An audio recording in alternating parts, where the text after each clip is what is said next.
सबसे पहले तो मैं ये कहूँगा कि मैं हिंदी फिल्म में इंटरेस्टेड हूँ, लेकिन मेरे दोस्तों का ऐसा कहना है कि हिंदी पिक्चर से बेहतर है कि तुम मराठी में करो। और इसके लिए हमने दोनों पिक्चर साथ में शूट कर रहे हैं, जिसका हमारा नाम है, पहली पिक्चर का नाम है अंतिम डाव, जो शूट हो रही है।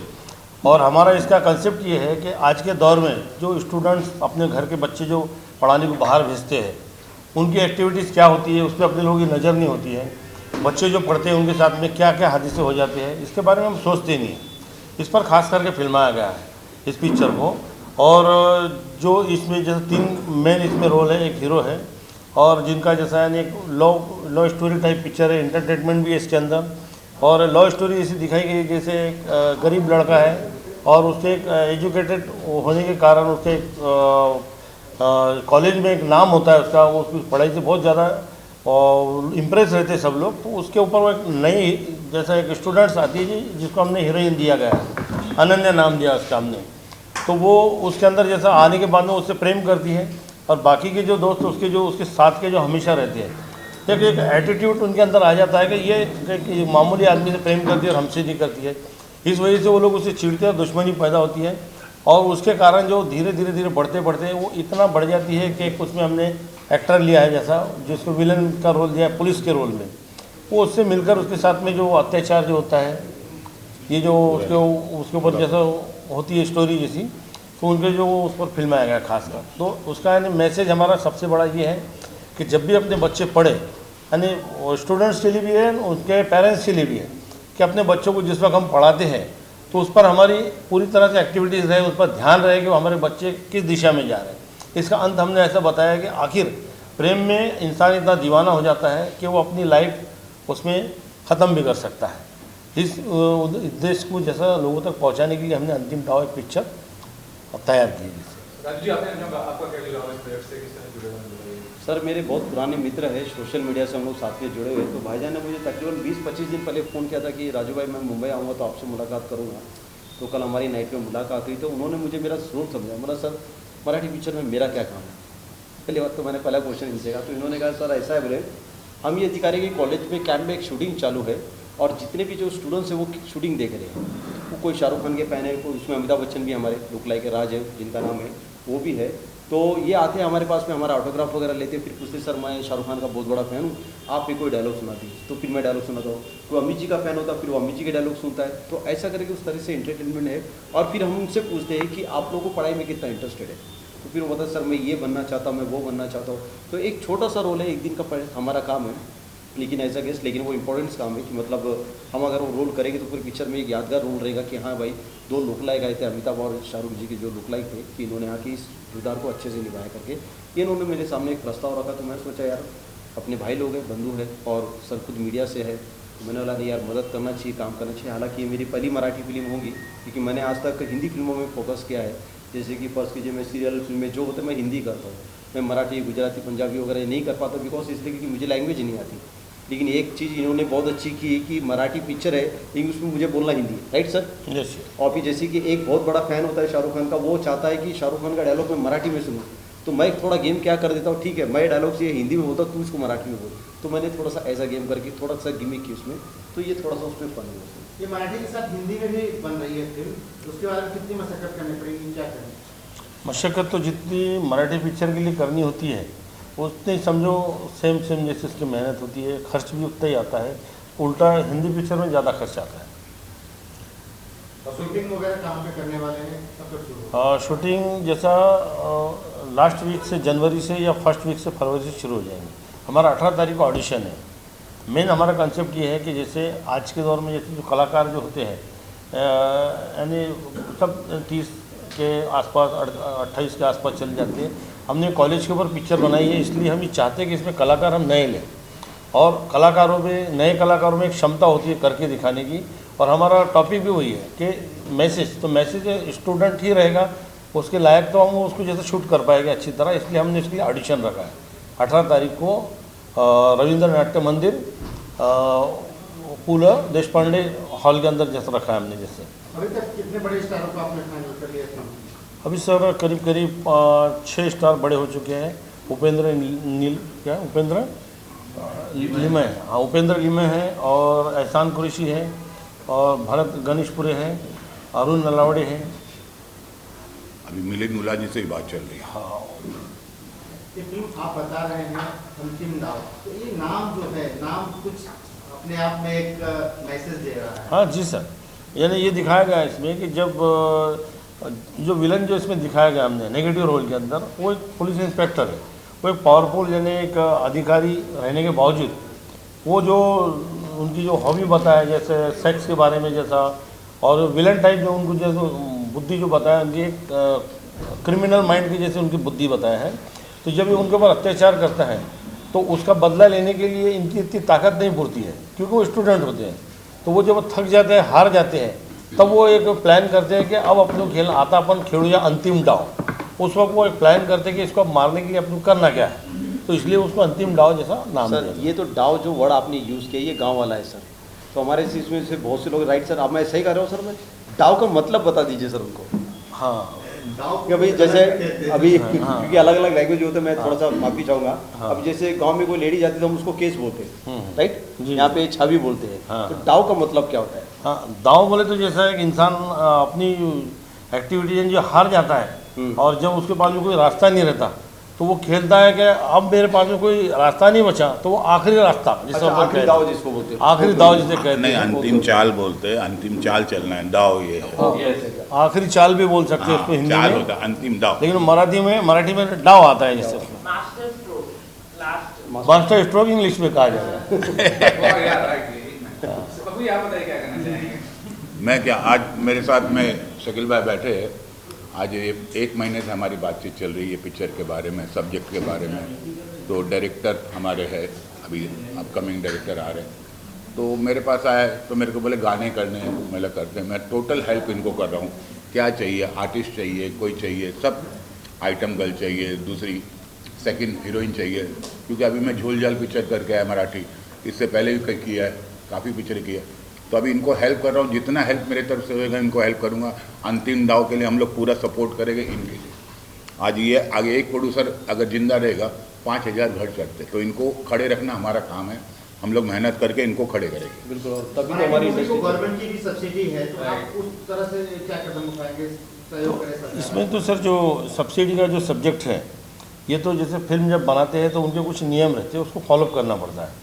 तो हम करेंगे, हमारा मेन मकसद सब्सिडी पाना नहीं है। एक जैसा उसको जो मार्केटिंग हम करेंगे और लोगों तक, हमारी मेहनत ही वही है कि हमारी पिक्चर लोगों तक एक मैसेज बनकर जाए, लोग उसको देखें और उससे हमारा पैसा निकले। सब्सिडी हमारा बहुत बड़ा मकसद नहीं है कि भाई सब्सिडी मिले। और हमने इसमें कला जो गायक भी बड़े बड़े लिए, जैसे श्रेय घोषाल हैं, शान है और जावेद अली है और बेला शेंडे, ये 4 बड़े बड़े जैसे गायक हमने लिए हैं और अच्छी तरह उसको जैसे शूट करनी है। मराठी में कई मूवी ऐसी आई, श्वास और भी जो आई धड़क, ये कम बजट की फिल्में भी काफ़ी कमाई कर चुकी हैं, काफ़ी नाम कमा चुकी हैं। तो क्या आपकी जो फिल्म है अंतिम दाव, ऐसा कुछ उसमें आप सब्जेक्ट उठा के लाए? सब्जेक्ट तो बहुत सारे सर, अगर मैं जैसा अभी स्टोरी फिल्म शुरू होने के पहले मैं स्टोरी पूरी लिख नहीं कर सकता, उसमें शॉर्ट ये आपको एक स्टोरी दिखाया, उसमें इंटरटेनमेंट है, एक मैसेज है और लोगों को सीखने के लिए बहुत कुछ है उसके अंदर। और मैं चाहूँगा कि जैसे पहले तो जैसे 18 तारीख को जो हमारा जो ऑडिशन है, इसमें ज़्यादा से ज़्यादा कलाकार आए और हम इसमें सबसे बड़ी बात एडजस्टमेंट करने को तैयार नहीं है। किस बात के लिए कि हम कलाकार अच्छे ही लेंगे, है ना, दिखने को सुंदर हो, उनमें एक्टिंग अच्छी हो और यंग हो, जैसे जो कॉलेज के लिए। ये हिंदी मराठी एक साथ प्रदर्शित करेंगे वो कि नहीं, पहले मराठी होगी हमारी, पहले मराठी रिलीज़ होगी, उसके बाद में हिंदी के लिए करेंगे। दर्शकों से क्या कहना है?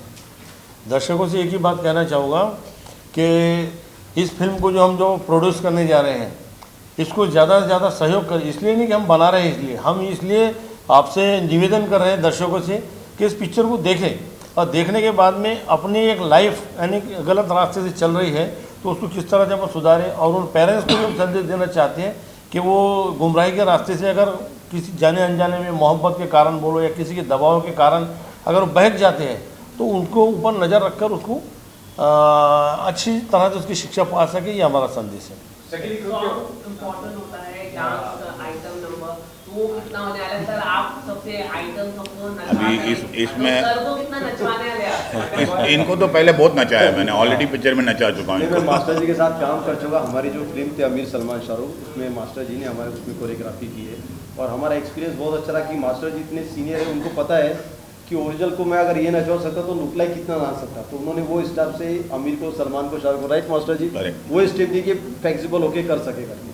अभी बहुत भी हिट हुआ आपका। अरे हिट क्या हुआ, हमारे वजह से तो आपका चैनल हिट हो गया। अभी सबसे ज्यादा सब्सक्राइबर आए कि नहीं उसमें आए? अभी शाहरुख भाई के घर अभी के पास आप जो ये गए थे। पिक्चर में 5 गाने हैं। 5 गाने मतलब एक आइटम सॉन्ग है, एक कव्वाली है, मतलब डिफरेंट अलग अलग वेराइटीज ऑफ सॉन्ग है। मतलब ऐसा नहीं मराठी पिक्चर में जैसा आइटम ही चलता वैसा नहीं, गुड आइटम सॉन्ग है और अच्छी कव्वाली एक है, बाकी डुएट सॉन्ग है, कॉलेज के बच्चे लोग के ऊपर है। तो एक कुछ नयापन है पिक्चर में, मतलब टोटल कॉमेडी पिक्चर नहीं है जैसे कॉमेडी पिक्चर बनती है। तो पप्पू जी, मराठी। आइटम गर्ल ही क्यों होता है? आइटम बॉय नहीं होता? आइटम बॉय अभी मैं ढूंढ, बने ना सलमान भाई, और क्या चाहिए? सलमान भाई बन गए। आइटम बॉय 2 है ना अभी, सलमान शाहरुख हमारे पास दोनों ही हैं।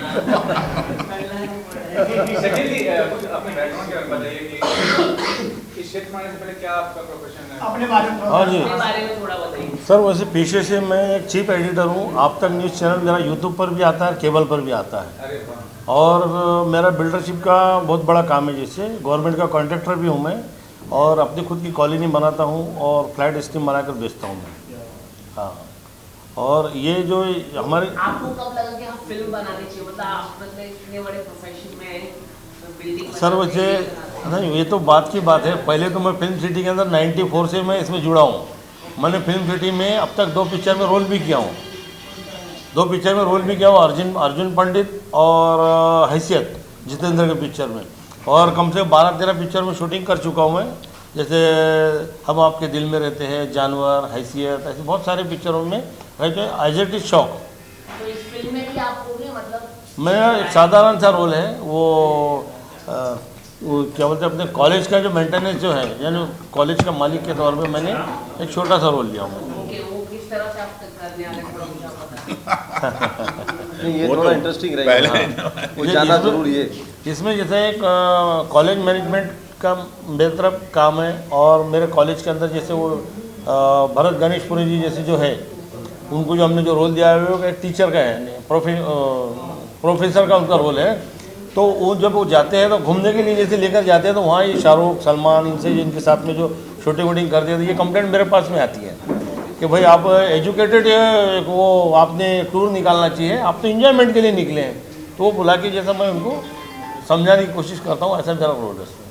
सर आप कुछ कहना चाहिए? तैयारी आप देखिए इसको, थोड़ा मुझे आप बताइए। सर तैयारी क्या, देखो आर्टिस्ट को तैयारी नहीं करनी पड़ती, आर्टिस्ट को सिर्फ सीन समझाना पड़ता है। और हालांकि देखा जाए तो मैं थोड़ा माफी चाहूँगा, थोड़ा सा साइलेंट हो जाएंगे पीछे वाले प्लीज। साइलेंट हो जाएगा। आप लोग को भी मौका दिया जाएगा please। जी हाँ, तो इसमें तैयारी कुछ नहीं होती है। जो हम लोग स्टेज पे करते निजी जिंदगी नियर लाइफ में जो हम लोग करते हैं वही चीज़ में दर्शाई गई। सीन कुछ और था, सीन हमने कुछ और बना दिया। हमने इसको थोड़ा और इंटरटेनिंग बना दिया कि भाई शूटिंग चल रही है, शाहरुख, सलमान या अमिताभ बच्चन की शूटिंग चल रही है, वहाँ पे लुक लाइक है, ओरिजिनल लोग आते हैं, फैन होते हैं, वो ऑटोग्राफ लेते हैं, फोटो निकालते हैं, डायलॉग सुनते हैं, वो करते हैं, फिर उनके साथ में हम लोग खुद गिमिक्स करते हैं, उनको थोड़ा डांस वगैरह करके। ये एक इंटरटेनमेंट जो हम लोग निजी जिंदगी रियल लाइफ में जो करते हैं वही चीज़ हम लोग इसमें दर्शा के। तो हमारी इसमें ज़्यादा मेहनत नहीं है, जो हम शुरू से करते हैं वही हमें करना है। सर ट्रेलर कब तक आ जाएगा? ट्रेलर तो सर जैसे अभी हमारे राइटर साहब जो है दीप चांदे सर, इन्होंने पूरी स्टोरी लिखा है, और हमारे राहुल पाटिल, युवराज पाटिल हमारे दोस्त है, वो असिस्टेंट डायरेक्टर करके इसमें हमारे साथ में है। हम जैसे इसके ये एक्टर पूरे फाइनल होने के बाद में, जैसे आधी फिल्म हमारी जैसे शूट हो गई, तो उसमें भी हम शॉट निकाल के उसकी ट्रेलर हम रिलीज़ करेंगे। जैसे जूनियर शाहरुख आप माने जाते हैं, तो कुछ डायलॉग फिल्म में लोग देखने को मिलेगा। क्या बात है, कौन सी फिल्म का डायलॉग सुनना चाहिए सर आप? देखिए पिक्चर सुपर फ्लॉप थी राम जाने, लेकिन उसमें मैं ज़्यादा हिट हूँ बिकॉज क्योंकि मैं कहीं जाता हूँ, जैसे फर्स्ट करो मैं अभी लंदन गया था, तो मैं लोगों से हमेशा पूछता भाई कौन सी फिल्म का डायलॉग सुना, तो एक लेडी ने दूर देखा डर, तो मतलब आपके हस्बैंड है, तो बोले है ये सामने तो बैठे, बोले तो उनके बाल नहीं थे सर, तो नेचर से जब किरण ऐसी होंगी तो सनी तो ऐसे ही निकलेगा करके। तो उसमें ये होता है कि सर शाहरुख साहब की वेराइटी बहुत है सर। मैं आज आप लोग को बता देता हूँ कि शाहरुख साहब जो मेहनत करते वो मेहनत हम 1% नहीं कर पाते। अभी फर्ज कर लीजिए पहली फिल्म थी उनकी दीवाना का एक डायलॉग सुना होगा छोटा सा, ladies and gentleman your attention please, Ramakant साहब को कौन नहीं जानता, ये उनका पहला टोन है सर। देन फिर इसके बाद आप बाजीगर बिग, किस दौलत की बात करें तो बात, जिस दौलत तुम्हारा बाप चौपड़ा पर कबा। अब ये एक चीज़ हो गई सर। अब कट टू आप इस पे आ जाइए सर, रामजन ये सलाह का इसको जुड़ो बोलता रहे, कहीं को सलाह को बचाने को कुछ अपन सलाह सीधादार कर बोलता रही, अपन मारा सलाह बाबू को। अब ये एक सीन हो गया सर। अब डर कट टू सर देख लीजिए, अभी ये हो गया, अभी उनकी आती है, फिर ये तुम्हारा अपना डॉन आती है। अब तो डॉन में उनका जो थोड़ा लहजा थोड़ा चेंज हो जाता है। डॉन कहते साथ तो 11 वर्षों की पुलिस सुना, लेकिन एक बात समझो, हर डॉन को पकड़ा मुस्लिम ने। अब कट टू आप सर मोहब्बतें भी चले जाएंगे बाप की खिला सर, जहाँ से मैं देख रहा हूँ मुझे 55 साल का बाप 19 साल की फुल सेंट तस्वीर के नीचे खड़े देखा। अब तब भी हारे थे सर उन्होंने इतनी वैरायटी दी है शाहरुख साहब ने कि मैं एक्टिंग ही नहीं कर पाता। मैं एक छोटा सा आपको एग्जांपल देता हूँ। मैं इंद्र कुमार जी के साथ एक फिल्म कर रहा था सुपर नानी, जो रिलीज़ हुई है। तो वहाँ पे मैं जब सर के पास ऑडिशन देने के लिए गया तो पहली बात तो मुझे 8 घंटा वेट करना पड़ा। बोले सर कल आइए, मला नहीं मिल के जाऊँगा, क्योंकि हमारे एक जो दुनिया हमारे देवानंद साहब थे वो इतने पॉपुलर हो चुके थे दिल पिक्चर से। मैं सोचा शायद मेरा भी लग भाई चांस लग जाए करके 8 घंटा वेट किया। जैसे कैबिन खुला मैं सीधा गया, मतलब सर नमस्ते पैर पड़ा, मतलब सर डायलॉग सुनिए करो। तो खटाखट 8-10 फिल्मों के डायलॉग सुना दिए सर। वो जो पहले बोला था वो डायलॉग सुना जो चिल्ला के बोला था, मतलब सर वो रामजन का इस पर डायलॉग डिलीवर करके ये स्क्रिप्ट ले परसों शूटिंग पे आ जाता। तो सर काम इस तरीके से भी मिलता है सर। तो मुझे भी पहले होमवर्क करके दिखाना पड़ता कि शाहरुख साहब की कौन सी फिल्म का डायलॉग सुनाना है। तो मैं 8-10 डायलॉग्स होता है, जो डायरेक्टर होता है ये डायरेक्ट डिलीवरी पे लॉक कर, तो उस अंदाज में मुझे बना होता, बिकॉज मुझे शाहरुख साहब की आवाज़ नहीं आती निकालने, क्योंकि उन्होंने वेराइटी बहुत दी। अब जो अमिताभ के लुक लाइक होते तो वो कैसे है, वो एक ही वॉइस पकड़ के चलते, लेकिन शाहरुख साहब ने इतनी वेराइटी दी है। 70 फिल्में की है, तो 70 फिल्म में अलग अलग वॉइस है उनके साथ, एक जैसी वॉइस ही नहीं उनकी। तो मुझे थोड़ी यहाँ बहुत तकलीफ होती है सब चीज़ करने के लिए सर। वो कहते हैं ना कि नकल में भी अकल की ज़रूरत होती है, और हमारी इंडस्ट्री में कोई ओरिजिनल या डुप्लीकेट नहीं होता, एक्टर सिर्फ एक एक्टर होता है सर। ये चीज़ है। भजन कुछ कहना चाह रहे थे आप कुछ इस फिल्म के बारे में, जैसे कि आपने किसी ने कुछ कहा था, क्वेश्चन पूछा था। हाँ, मैं संदेश ये आप सब चैनल के माध्यम से देना चाहता हूँ कि इस फिल्म के लिए जिनको अपने में ऐसा लगन है कि भाई वो अपनी कला को सामने ला सकता है, मेल फीमेल दोनों भी इसमें अपने इसमें रोल है, वो आकर इस ऑडिशन को 18 तारीख को 18/1/2020 को आकर वो इसका ऑडिशन दे और अपनी कला को सामने लाए।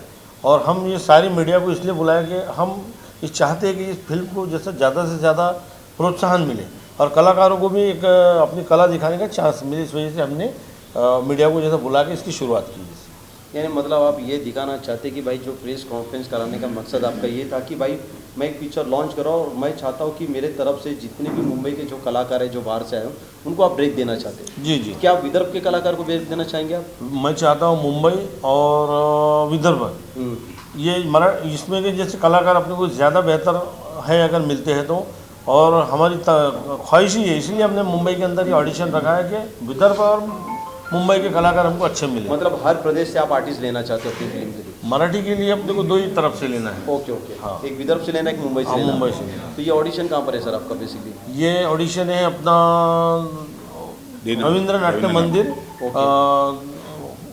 पूल देशपांडे सभागृह के अंदर है ये, जो 18 तारीख को 18/1/2020 सुबह मॉर्निंग 10 से लेकर शाम के 10 से शाम के 6 बजे तक के ऑडिशन रहता है। Okay okay. तो इसमें हम अपने मेन कलाकारों का चयन करने वाले हैं? जी जी। और कैरेक्टर आर्टिस्ट भी? कैरेक्टर आर्टिस्ट जितने सब एक कंप्लीट अपन उस ऑडिशन कर लेंगे, जिससे एडमिशन फी वगैरह नहीं, कोई फीस नहीं है। वो कोई हमने कोई फी नहीं रखा, इसलिए कि हमारे को ये बिजनेस नहीं करना है कि अपने ऑडिशन का पैसा जमा करना है। हम ये चाहते कि कलाकार आए, कोई फी नहीं रखी गई, हम फ्री ऑफ चार्ज रखा है। हमने फॉर्म दिया है अपने, जिसने पूरा उसमें बायोडाटा उसमें लिख कर देना है। और 3 रूम हमने बुक किया है, तीनों भी हमारे बहुत करके 2 AC है और एक नॉन AC है, जिसमें लेडीज़ और मेल फीमेल दोनों के लिए अलग अलग हॉल रखा और एक ऑडिशन के लिए 3 हमने हॉल बुक किया है। अंतिम डाव या चित्रपटाचा मी लेखक आहे आणि आता पण तुम्ही सगळं हिंदीमध्ये बोललात आणि प्रश्नांची उत्तरं सुद्धा तुम्ही हिंदीमध्येच मिळाली तुम्हाला। मी मराठीत बोलणार कारण कथानक मराठीत आहे। अंतिम डाव या टायटलचा एक शॉर्ट तुम्हाला मिनिंग सांगतोय। मानवाचे डाव खूप असतात, प्रत्येक जण आयुष्यात कुठले ना कुठले डाव खेळत असतो, पण मात्र त्यात तो फसतो जिंकतो हे तर चालू असतं। जशा नाण्याला 2 बाजू असतात ना, चांगुलपणा वाईटपणा, पॉझिटिव्ह निगेटिव्ह, अशा 2 वृत्ती असतात, सज्जन आणि दुर्जन। अशा दोन वृत्ती असतात. ह्या मानवाच्या दोन्ही वृत्ती प्रत्येक डावात आपल्याला दिसायला पडतात. आणि हे सगळे डाव मानव जेव्हा आयुष्यात खेळतो, जिंकतो, तरीही प्रत्येक वेळी तो हारतो. कारण नियतीपुढं कोणाचं काही चालत नाही. आणि म्हणून जेव्हा नियती डाव खेळते तो डाव अंतिम असतो आणि तो डाव सत्याचा असतो. हा असा अंतिम डाव आमच्या चित्रपटात कुठेतरी खेळला गेलेला आहे क्लायमॅक्सला. इथं कॉलेज स्टुडंटचं कथानक आम्ही तिकडे दाखवलेलं आहे. कॉलेज स्टुडंट जेव्हा आपल्या कॉलेजला जातात तेव्हा आईवडिलांना फार अपेक्षा असते की माझा मुलगा किंवा माझी मुलगी अतिशय चांगले संस्कार घेऊन घरी येणार आहे.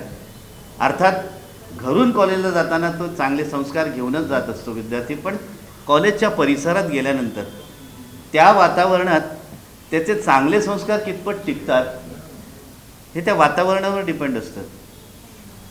आणि मग समजा त्याला दुर्व्यसन लागलं, त्याच्या संस्कारांमध्ये काहीतरी तफावत आली, तर त्याला कारणीभूत कोण असणार आहे? तर तेव्हा तो परिसर, त्या परिसरात असलेलं वातावरण, त्या वातावरणात असलेले संस्कार हे सगळे कारणीभूत ठरत असतात. ह्यातनं आपल्याला नेमका काय बोध घ्यायला हवा ते आम्ही चित्रपटात दाखवलेलं आहे. खरं तर कंप्लीट कथानक मी तुम्हाला सांगणार नाही, कारण हे आता सांगायला नको, हे आमचं गुपित असणार आहे. मात्र यातनं एवढं नक्की की प्रत्येक तरुणाला एक चांगलं लेसन, एक चांगला मेसेज मिळणार आहे आणि प्रत्येकाने नक्की बघावं असं हे आमचं कथानक आहे.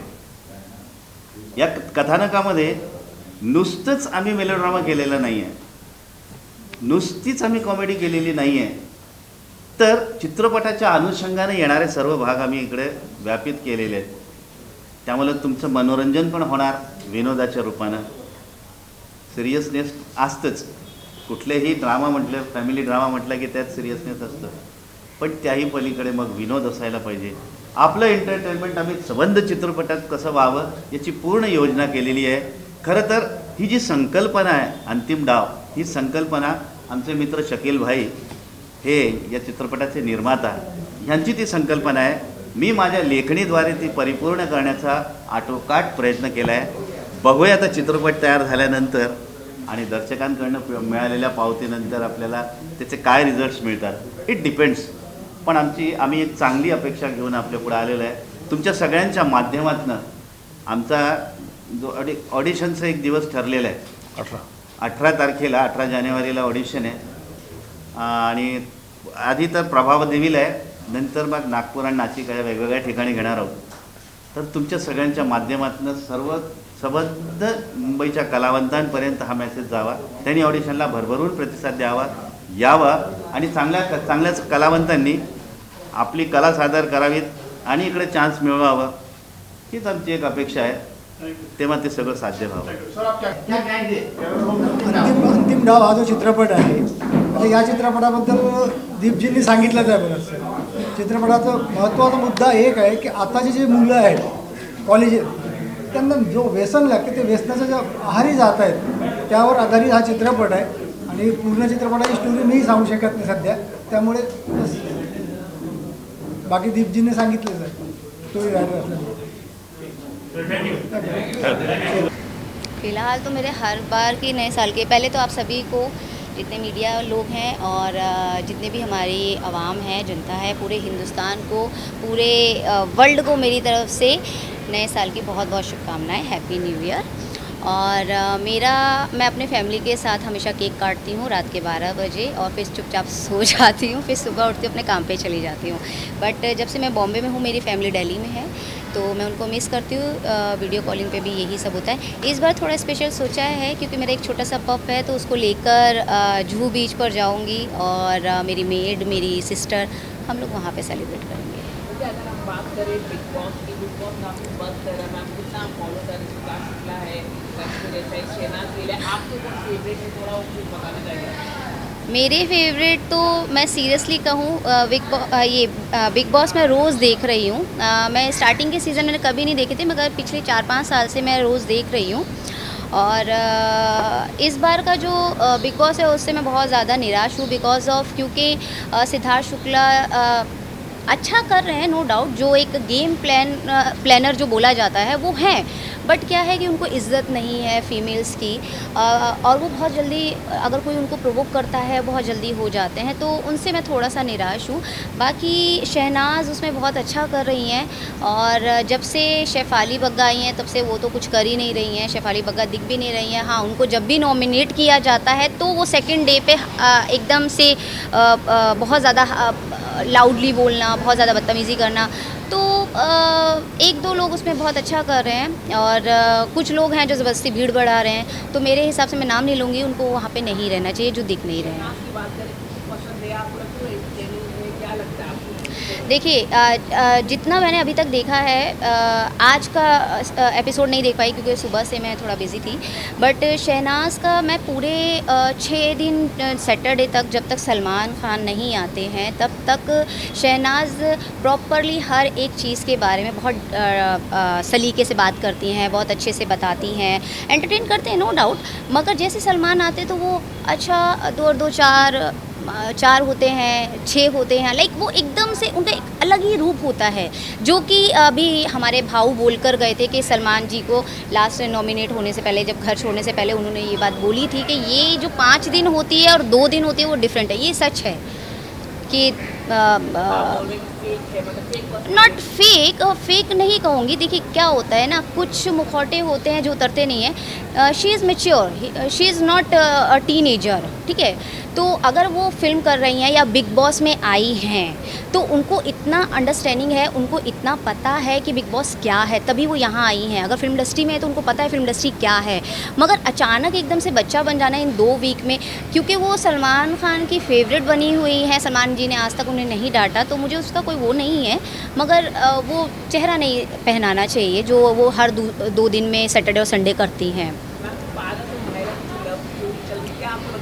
आकांक्षा बाहर से उतरने में लव, आपने इंटरव्यू देखा होगा आकांक्षा पूरी का 3 साल पहले से चल रहा था, क्या कहना चाहेगा आकांक्षा? देखिए आकांक्षा का, देखिए जब कभी प्यार एक वो चीज़ होती है मेरे हिसाब से, जब 2 लोग बहुत अच्छे 2 लोगों एक आपसी सहमति से एक रिलेशन में जुड़ते हैं तो वहाँ म्यूचुअल अंडरस्टैंडिंग होती है। जहाँ तक मैंने देखा था, आकांक्षा का एक इंटरव्यू आया था तो आकांक्षा ने बोला था कि मैं हम दोनों की वहाँ पे बातचीत हो गई है जिसकी वजह से पारस ऐसा कुछ नहीं करेंगे, बट अब मायरा ने भी खुलेआम बोल दिया कि वो उसको पसंद करती है, वो उससे प्यार करती है। शहनाज को भले ही चिढ़ाने के लिए बोला हो या जो भी बोला हो, मगर मेरे जहाँ तक मैं पारस को देख रही हूँ, पारस आग लगाने का काम बहुत करते हैं और उनकी मुझे नहीं लगता कि मायरा के साथ एक अच्छी बाउंडिंग इन फ्यूचर रहेगी। मायरा जो अभी तक पहुँची हैं बिग बॉस में, यहाँ तक जो जर्नी रही है, वो जाहिर सी बात है कि पारस की वजह से। पारस एक स्ट्रॉन्ग प्ले कर रहे हैं वहाँ पर, सिद्धार्थ, पारस, रश्मि शर्मा ये स्ट्रॉन्ग है, मगर मायरा का कोई काम नहीं है। मायरा ज़बरदस्ती बीच में आग डालती हैं या शहनाज को लेके वो कर रही हैं।